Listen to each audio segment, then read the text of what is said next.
Hola, el 22 de junio de 1940, Francia se rindió, pero para los alemanes no había tiempo que perder. Ahora era el turno de lanzarse a derrotar a Gran Bretaña. Y 4 días después, y por la siguiente semana, del 26 de junio al 3 de julio, la Luftwaffe lanzó ataques de baja intensidad contra el sur de Inglaterra para probar las defensas británicas. Y finalmente, el 4 de julio, la Luftwaffe inició su ofensiva lanzándose contra los barcos británicos que navegaban en el Canal de la Mancha. Ese fue el Kanalkampf, dirigido contra los convoyes británicos que en particular transportaban carbón a las ciudades del sur de la isla.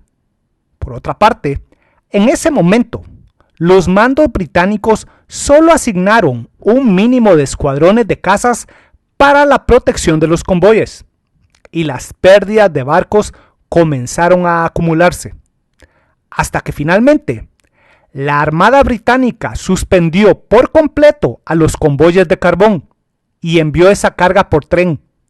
Y no solo eso, además los pocos escuadrones de cazas británicos que fueron enviados a la lucha fueron derrotados por los nutridos escuadrones de cazas alemanes que fueron enviados a interceptarles.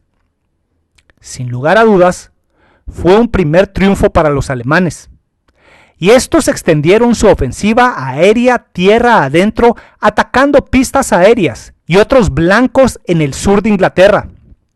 Y los mandos de la Luftwaffe confiaban que en solo 4 días derrotarían al comando de cazas de la Real Fuerza Aérea. Y, con el control de los cielos ya en sus manos, los alemanes incrementarían su ofensiva al interior de Inglaterra para destruir más instalaciones militares y en particular a la industria aeronáutica británica. Y los mandos de la Luftwaffe creían que en solo 4 semanas alcanzarían todos sus objetivos, para luego, si lo deseaban, poder lanzar la invasión de Inglaterra. Con ese optimismo, los alemanes iniciaron su ofensiva, y pronto los combates aéreos se recrudecieron. Pero tras esas 4 semanas iniciales, el comando de cazas de la RAF aún seguía en pie de guerra, y las pérdidas alemanas ya habían sido sustanciales, particularmente en bombarderos. Aún así, tras esas 4 semanas de intensos combates, los oficiales de inteligencia alemanes informaron que las pérdidas de la RAF tenían que haber sido enormes y que la RAF ya no podría seguir resistiendo por mucho tiempo más.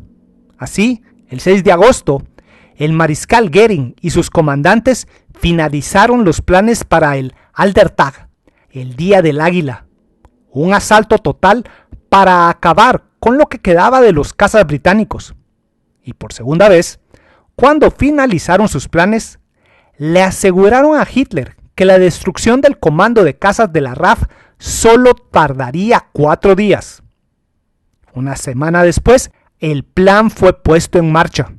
Primero, el 12 de agosto, bombarderos alemanes atacaron a las estaciones de radar británicas. Y luego, el 13, iniciaron el asalto principal, particularmente contra pistas aéreas. Y luego de 2 días de intensos combates, el 15 de agosto lanzaron su mayor asalto de toda la campaña, atacando pistas aéreas, fábricas de aviones y muchos otros objetivos de importancia estratégica. Y no solo eso, ellos creyeron que todos los cazas británicos habían sido enviados hacia el sur. Entonces los alemanes lanzaron a la lucha a la Quinta Luftflotte, la cual estaba estacionada lejos en Dinamarca y Noruega.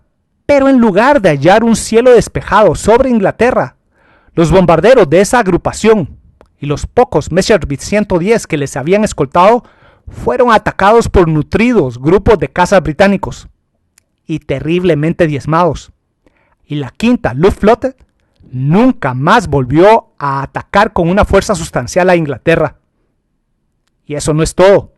De hecho, la acción en el sur también fue intensa y tras 6 días de combates, las pérdidas alemanas habían sido sustanciales. Y la Luftwaffe detuvo sus operaciones para evaluar su desempeño.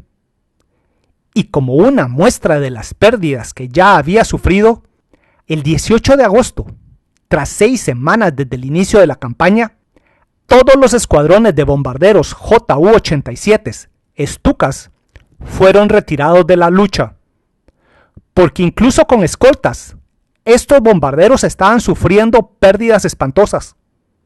Además, se aceptó que los ME-110 no eran rivales para los cazas británicos y fueron relegados a misiones secundarias, mientras que los ME-109 no estaban despejando del cielo a los cazas británicos, y el mariscal Goering expresó su decepción retirando de sus puestos a muchos de sus comandantes de cazas.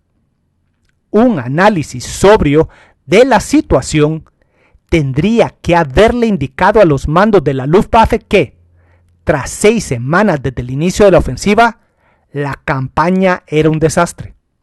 Simplemente no estaban ni remotamente cerca de alcanzar los objetivos deseados. Aún así, tras esas 6 semanas de intensos combates, los oficiales de inteligencia alemanes por segunda vez le aseguraron a sus superiores que la RAF estaba a muy poco de sucumbir. Y, pese a los reveses iniciales, los mandos de la Luftwaffe decidieron dar un empujón más. Y como parte de ese esfuerzo, por los siguientes 5 días, desde el 19 al 24 de agosto, lanzaron ataques nocturnos contra la industria aeronáutica y puertos británicos. Y durante estos ataques, numerosas bombas cayeron en los suburbios de Londres y en otras ciudades. Mientras que, durante el día, la Luftwaffe concentró sus ataques contra las pistas aéreas enemigas, para así atraer a los cazas británicos al combate y a su destrucción. Los combates fueron intensos y ambos bandos sufrieron bajas, pero, además, como represalia a los ataques nocturnos contra varias de sus ciudades, en la noche del 25 de agosto, bombarderos británicos atacaron objetivos industriales y comerciales en Berlín, y algunas de sus bombas cayeron en áreas residenciales. Entonces, Hitler finalmente autorizó iniciar una enorme ofensiva de bombarderos contra Londres. Y 2 semanas más tarde, a partir del 7 de septiembre, comenzaron ataques masivos diurnos y nocturnos contra esa ciudad. Pero los cazas británicos se alzaron a la defensa de su capital, en una cantidad inesperada. Y así, tras varios días de sufrir intensas pérdidas, los alemanes abandonaron por completo sus bombardeos diurnos contra Londres. Ahora solo atacarían a esa ciudad de noche. Sin lugar a dudas, ese cambio significaba que, una vez más, la Luftwaffe había sido derrotada. Y luego, el 15 de septiembre, los alemanes lanzaron 2 grandes ataques, que fueron repelidos rotundamente. Ese día marcó el punto álgido de la batalla de Inglaterra. Y sin lugar a dudas, los británicos estaban ganando la batalla. 2 días después, el 17 de septiembre de 1940, los alemanes presentaron sus últimos reportes a Hitler. Habían pasado casi 10 semanas desde el inicio de la ofensiva, y ahora, en promedio, los escuadrones de cazas ME-109 solo tenían un 64% de efectivos, mientras que tanto los escuadrones de cazas ME-110 como los escuadrones de bombarderos ya solo tenían un 52% de efectivos. Y al nivel de pérdidas actuales, muy pronto esos escuadrones estarían fuera de combate. Entonces, ese día, Hitler ordenó posponer indefinidamente la invasión de Inglaterra, y la Luftwaffe detuvo por completo todos sus ataques diurnos con bombarderos contra Inglaterra. Pero los alemanes no se dieron por vencidos, y los combates continuaron hasta el 31 de octubre. Pero los bombarderos ya solo atacaban de noche. En otras palabras, el 17 de septiembre de 1940, los alemanes aceptaron que ya habían sido derrotados, porque no habían logrado ganar el control del espacio aéreo sobre Inglaterra, y los ataques nocturnos no podrían cumplir con ese objetivo. Bueno, hemos llegado al final de este video. La batalla de Inglaterra fue la primera gran derrota del ejército alemán. Para esa campaña, los alemanes habían identificado correctamente que la destrucción de los escuadrones de cazas británicos era la clave para la victoria, tanto destruyendo a esas aeronaves en el aire como en tierra, junto con la destrucción de las fábricas que los producían.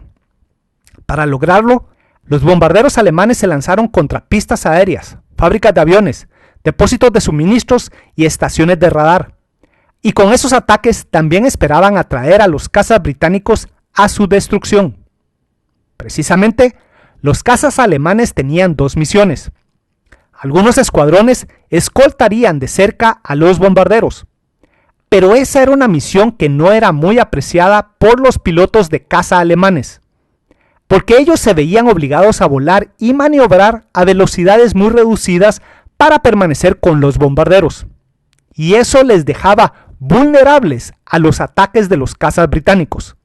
En cambio, la mayor parte de los escuadrones de cazas alemanes inicialmente se hallaron en grandes formaciones que volaban independientemente a los bombarderos, para así hallar y destruir a los cazas británicos utilizando libremente la velocidad y la maniobrabilidad que podían alcanzar sus cazas ME-109. Pero, precisamente, existían varios problemas con las tácticas alemanas. En primer lugar, los alemanes se lanzaban a atacar a numerosos objetivos al mismo tiempo. Así esperaban diluir a los cazas de los defensores británicos. Pero al hacerlo, los alemanes diluían a sus propias fuerzas. Y en retrospectiva, ese fue un grave error, porque gracias a sus radares y a los hombres y mujeres del cuerpo de observadores, los británicos determinaban fácilmente la composición de cada agrupación alemana.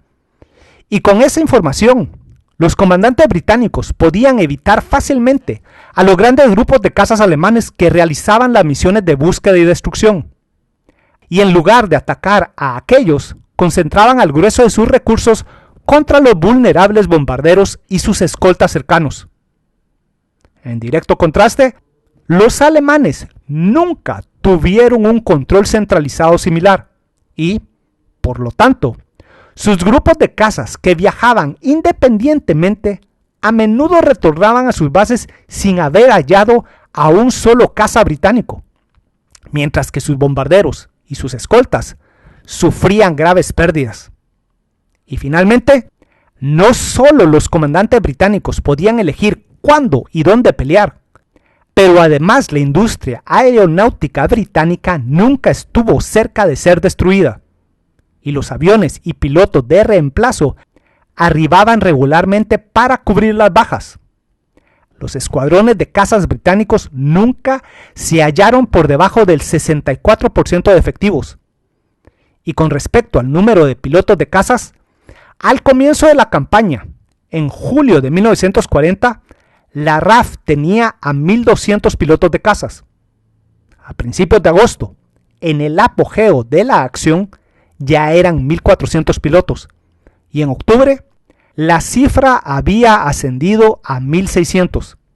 Así, gracias a sus tácticas de concentrar sus recursos contra los vulnerables bombarderos alemanes y la capacidad de su industria para reponer las pérdidas sufridas, los británicos fueron capaces de ganar la batalla de Inglaterra.